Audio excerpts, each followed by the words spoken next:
My family mocked me for being just a warehouse manager and looked down on me, until I gave them a surprise that shattered their illusions. I straightened my simple black dress, checking my reflection in the hallway mirror of my parents' suburban home. No designer labels, no flashy jewelry, just clean, professional lines and comfortable shoes. The kind of outfit you'd expect from someone who spent their days managing warehouse logistics. "Sophia," Mom's voice carried from the dining room. "Everyone's waiting." Everyone meant my brother Michael, the successful real estate developer, his wife Amanda with her family money and country club membership, and my parents' carefully curated collection of family friends. All gathered to celebrate Dad's retirement from his mid-level banking job. I took a deep breath, remembering why I'd agreed to come tonight. 10 years of condescension, of subtle jabs about my career choices, of being the family disappointment. It was all about to change. They just didn't know it yet. "There she is," Mom said as I entered, her smile not quite reaching her eyes. "We were just telling the Andersons about Michael's new development project, the luxury condos." Michael lounged in his chair, Rolex catching the light. "Breaking ground next month. Just need that construction loan to finalize." I nodded, taking my seat at the far end of the table, my usual spot, away from the important conversations. A text buzzed on my phone. "All set for tomorrow, boss. Thanks. Open at 9. "How's your job, Sophia?" Mrs. Anderson asked, clearly struggling to remember what I did. Before I could answer, Mom jumped in. "Oh, Sophia is between things right now, still figuring out her path." "Berkey, actually," I started. "She manages a warehouse," Michael interrupted with a smirk. "Inventory and shipping. Very exciting stuff." The table rippled with polite murmurs and quickly changed subjects. I sipped my water, watching Mom shoot me a warning look. "Don't embarrass us," that look said. "Know your place." "Aye, brewer, if they only knew." 10 years ago, fresh out of college with my logistics degree, I had taken a job as an assistant manager at Global Freight Solutions. While Michael was busy partying through business school, I was learning every aspect of the supply chain industry. While he worked at cocktail parties, I built relationships with truck drivers, customs agents, and dock workers, the people who actually made global commerce possible. "Hey, Burke, did you hear?"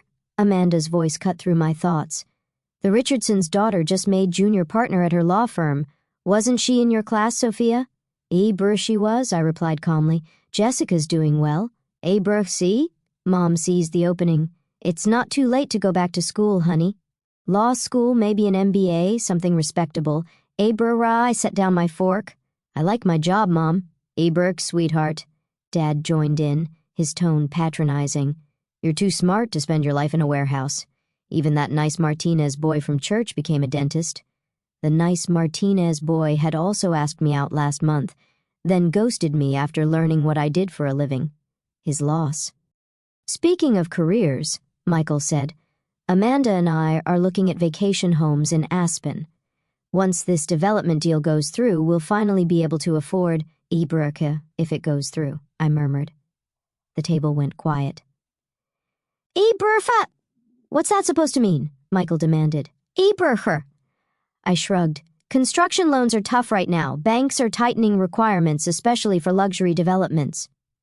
"And you'd know this because—" Amanda's voice dripped with disdain. "Frey, just something I heard at work." Mom stood abruptly. "Sophia, help me with dessert." In the kitchen, she rounded on me. "What are you doing? Your brother has important people at this dinner. People who could help your career if you just—" What, Mom? Pretend to be something I'm not? Don't mention your pathetic job again," she hissed.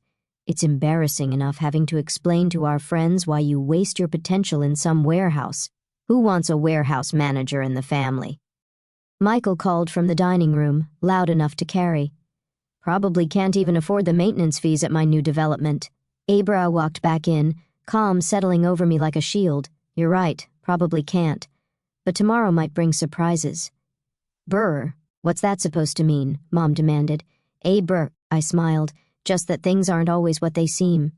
They had no idea how true that was, that assistant manager position. I'd used it to learn every flaw, every inefficiency in the global supply chain. While my bosses focused on quarterly reports, I developed a revolutionary logistics software system. When they passed me over for promotion, I quit and started my own company. Atlas Logistics began in my garage apartment, just me and a laptop. But I understood something my family never had. Real power isn't in flashy developments or country club memberships. It's in controlling how things move. Every product, every material, every component has to get from point A to point B. I made that process seamless. Major manufacturers noticed. Tech companies noticed. Anyone who needed reliable, efficient shipping became my client. Atlas grew silently, deliberately, until we controlled logistics for half the country's major retailers. I kept my old warehouse job title, working from the front lines, seeing opportunities others missed. The office politics and backstabbing that consumed my brother's world meant nothing in mine. I built something real. And tomorrow, when Michael's loan application crossed my desk, because yes, I own the logistics company that the bank used to verify supply chain stability for construction projects, everything would change. "A brewery more wine, Sophia?" Amanda offered condescendingly. "Drown your sorrows about that warehouse." "Berkey," I declined politely. "Early meeting tomorrow." "Oh, counting boxes?" Laughed at his own joke. Something like that. Mom kept trying to set me up with successful men from church. Dad hinted at job openings at his bank. Michael bragged about his development plans.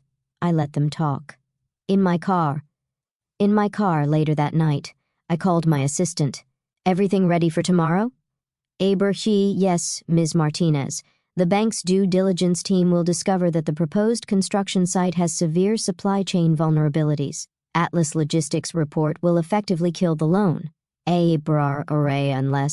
Unless they contract exclusively with us for all materials transport at premium rates." Berker," I smiled. "And who owns Atlas Logistics? On paper, a dozen shell companies. In reality, you're the sole owner and CEO, worth approximately $300 million as of last quarter. Tomorrow, my family would learn that their embarrassing warehouse manager controlled one of the largest logistics networks in the country. That Michael's success or failure depended entirely on my company's approval. But tonight, I drove home to my modest apartment above the warehouse.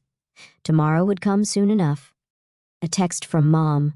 "Hope you'll think about what we discussed. Law school applications are still open for spring." Berker. I didn't reply. The numbers in my company's books would reply for me soon enough. The bank's conference room had the sterile, polished feel of every financial institution I had ever visited, but today, sitting quietly in the corner while Michael presented his development proposal, I savored every detail. "As you can see," Michael gestured to his sleek slides, "the Pinnacle at Highland Park will redefine luxury living in our city. 40 stories, premium amenities, spectacular views." I watched the loan committee's faces. 5 senior bankers who'd evaluate the $50 million construction loan application.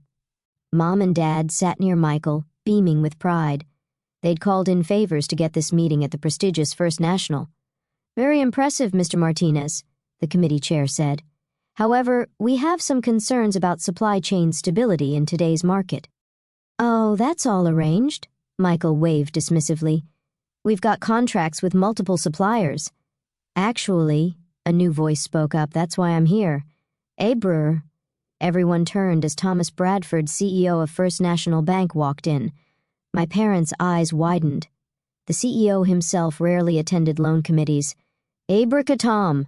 Dad stood, eager to leverage his old banking connection. "What a pleasant surprise." Bradford nodded politely but kept his eyes on his tablet. "We've received some concerning reports about the project's logistics viability.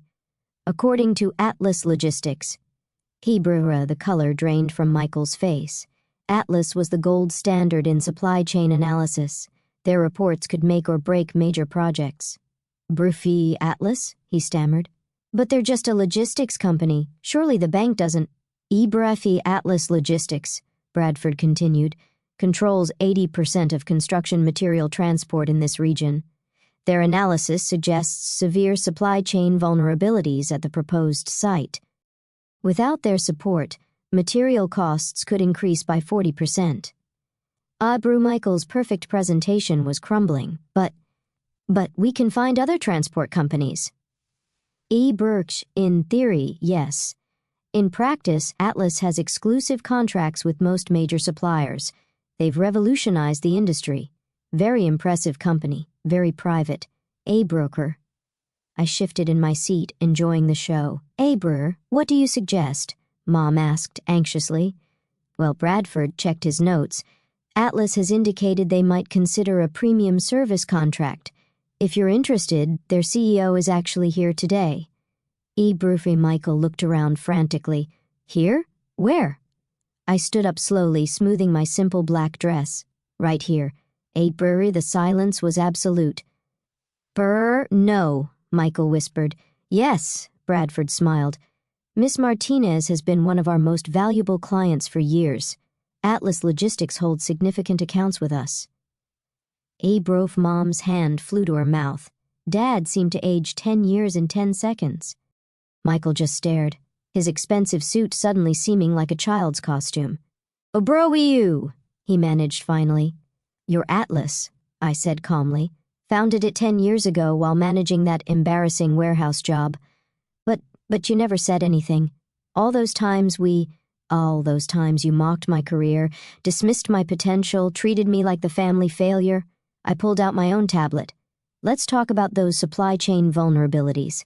For the next hour, I methodically outlined every flaw in Michael's logistics plan, the impossible delivery schedules, the unrealistic cost projections, the bottlenecks he never considered.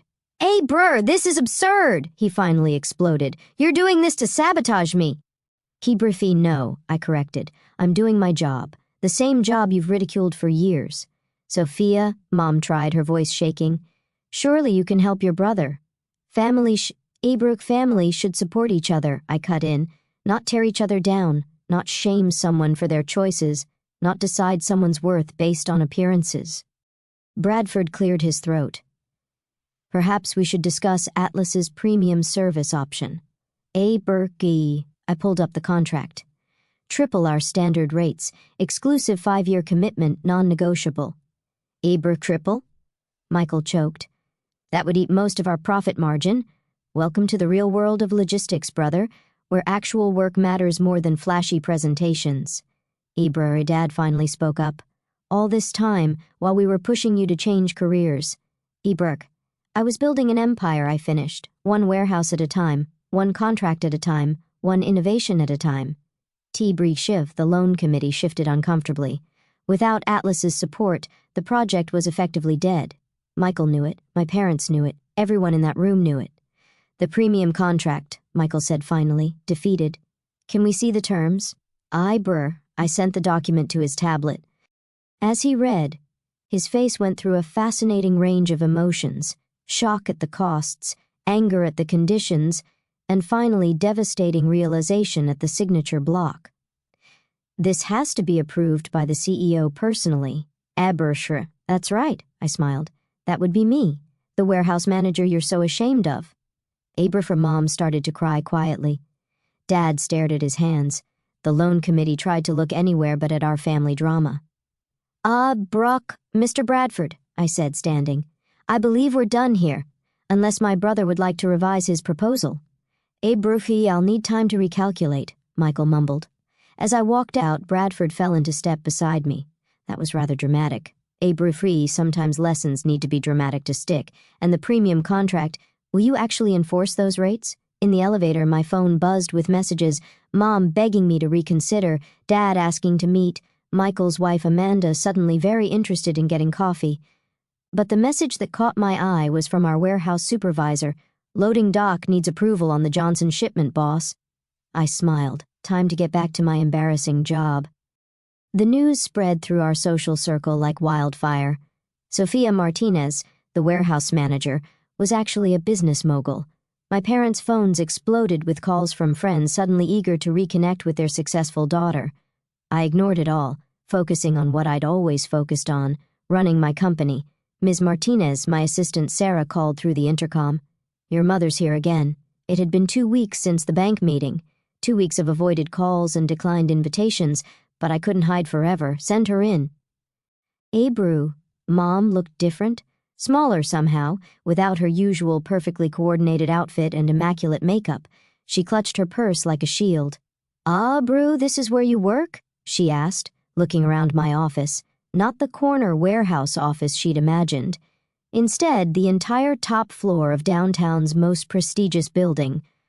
Floor-to-ceiling windows overlooked the city, including the empty lot where Michael's development should have been rising. "This is one of my offices," I replied. "I prefer being at the warehouses where the real work happens." Brr. "Why didn't you tell us?" The question burst out of her. "All these years we thought—" "Ibrif, you thought what you wanted to think. Mom, you saw a warehouse manager and decided that wasn't good enough. Never asked what I actually did. Never showed interest in my work. Ebru, we were worried about you, living in that tiny apartment, working those long hours. That apartment is above our main distribution center. I lived there because I wanted to, not because I had to." I gestured to the city view. "I could have bought this building years ago, but flash and status, that was never my goal." She sank into a chair, looking lost. "Your father hasn't slept since we found out. He keeps talking about all the times he tried to get you entry-level bank jobs, thinking he was helping. And Michael, he's struggling. The development deal fell through completely. No other logistics company will touch it after Atlas declined." I pulled up my tablet, showing her Atlas's real-time operations map. Thousands of dots moving across the country, trucks, ships, planes, all coordinated through our systems. "This is what I built, Mom. While you were embarrassed by my job, I was revolutionizing how goods move around the world. While you were trying to set me up with dentists and lawyers, I was building something that actually matters." "I'm so sorry," she whispered. "We were so wrong." A knock interrupted us. Sarah again. "Sorry, Ms. Martinez, but we have a situation at the Port of Seattle. Major weather delay affecting the tech corridor shipments. Give me a minute." I turned back to Mom. "This is why I love my job. Real problems, real solutions, not just status and appearances." She watched in silence as I coordinated with our port managers. "We're routing shipments through alternate channels, adjusting schedules in real time. Millions of dollars of goods, thousands of jobs, all depending on quick, smart decisions." "You're amazing at this," she said finally. I always was. You just never saw it." Another knock. This time, looking uncomfortable in a cheap suit. Sophia." He stopped, seeing Mom. "Oh, I can come back." "Stay," I said. He sat heavily, might as well be now. He sat heavily, avoiding my eyes. "I lost everything," he admitted. "The development deal, my investors, even Amanda. She left. Says she didn't marry a failure." He laughed bitterly. "Funny, that's how we treated you all these years." Michael, No, let me finish. I was so playing big shot developer I never actually learned the business. Not like you did. You started from the ground up, learned every detail, built something real." Mom wiped her eyes. "We were such snobs. All that time bragging about Michael's projects, and our real success story was right there managing warehouses." My phone buzzed. "Dad requesting access from lobby security." "Send him up," I told Sarah. When Dad walked in, the family circle was complete. He looked older, tired, but something else too, proud maybe for the first time of what I'd actually achieved. "Oh, Brophy, I drove by the warehouse today," he said quietly. "Your warehouse. Saw the trucks lined up, everything running like clockwork. Got me thinking about all those dinners where we treated you like—" like an embarrassment," I finished. Say. He nodded sadly. "While you were building an empire, we were measuring success by country club memberships. I've never been more wrong about anything in my life." I pulled up another screen. The contract Michael had refused at the bank. "The premium rates," I said, "were never real. That was just a lesson in humility." Michael's head snapped up. "What? Atlas will support your development at standard rates." But I held up a hand as hope flooded his face. "You're going to learn this business from the ground up, starting in our warehouse management training program. 6 months loading trucks, learning logistics, understanding how things actually work. No shortcuts, no fancy titles, just real work." "I'll do it," he said immediately. "Whatever it takes." Mom leaned forward. "And us? How do we fix what we broke?" I thought about all the family dinners, all the subtle jabs, all the attempts to change me into their version of success. "Come see what I actually do," I said. "Not what you imagine I do. Come to the warehouses, learn about my world, stop being ashamed of honest work." Viper fee for the next month brought changes no one could have predicted. Michael Tradex for a safety vest, learning logistics from the ground up. Mom started volunteering at our workforce development program, helping employees earn their GEDs. Dad became fascinated by our technology, often spending hours understanding our systems. The family dinners changed too. Now they were at my apartment above the warehouse, with conversations about real work, real challenges, real achievements. No more social climbing, no more status anxiety. One evening as we watched trucks being loaded below, Mom asked, "Are you happy, Sophia?" Really happy. I looked at my family, finally understanding what I'd built, and at the empire of motion I'd created. I always was, Mom. Moving things, solving problems, building something real. That's what I love. The money, the power, that was never the point. "We understand that now," Dad said. "Thanks for not giving up on us." Michael, fresh from his shift, joined us still wearing his safety vest. "Hey sis, remember when I used to mock your pathetic warehouse job? Hard to forget. Today I learned how to optimize loading patterns for maximum efficiency. Actually pretty amazing stuff." I smiled. "Welcome to my world, brother, where success isn't about looking important. It's about being important." He finished, to the world, to the economy, to people who depend on us. Later that night, alone in my office, I looked at our family photo from Dad's retirement dinner. The last picture of us before everything changed. We looked perfect on the surface, wealthy, successful, proper, and completely fake. Now we were real. Michael was discovering the satisfaction of actual achievement. Mom was learning the value of meaningful work. Dad was seeing success through new eyes. And me? I was exactly who I'd always been, the warehouse manager who built an empire, the logistics expert who kept the world moving, the daughter who finally taught her family what success really means. My phone buzzed. A problem at the Chicago hub needed attention. I smiled, ready to tackle another real challenge in my embarrassing job. Sometimes the best revenge isn't about proving people wrong. It's about showing them a better way to be.